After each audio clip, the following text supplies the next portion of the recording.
Hiya Dan, great session at the weekend again. Sorry for the delay in posting your recap. I've just had a few technical issues with the software we use. But anyway, cracking on. First of all, massive improvements between this session that we're looking at now and your previous two sessions. Wedge controls increased dramatically, which is good to see, because obviously that's going to have a direct effect on your scoring. But also the little change we made in your swing plane as well has come into its own in the past couple of weeks. What we've got to look at now is increasing your speed and also increasing the trajectory on the golf shot. We're not hooking the ball anymore.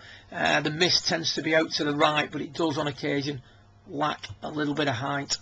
So what we see here on the left is a player whose centre moves off. You can see there's a touch of a drift off that red line during the early part of the backswing. The player then moves back onto it but gets a little bit too much out in front of it.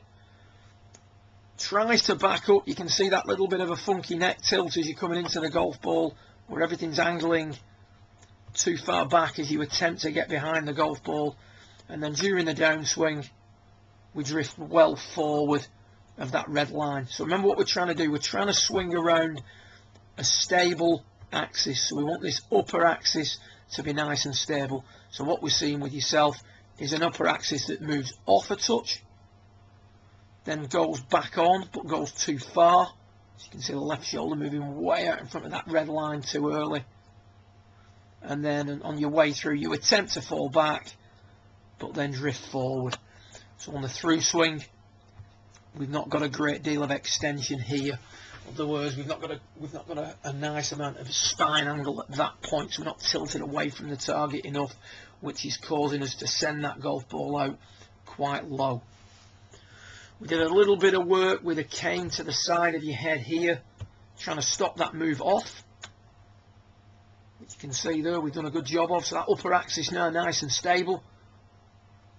And what we've got to do now is keep it there and drive forward with a lower body, keeping the upper centre in position. You can see the upper centre now not getting as much out in front, but still that little bit of neck tilt going back, so we can work on that in subsequent sessions.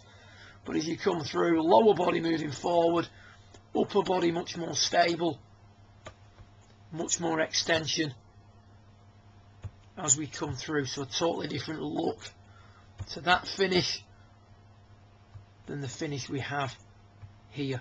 You can see also as that improves, the leg work improves. You can see there the right knee kicking in, whereas here we've got the right knee or right leg straightening up a little bit more into the through swing.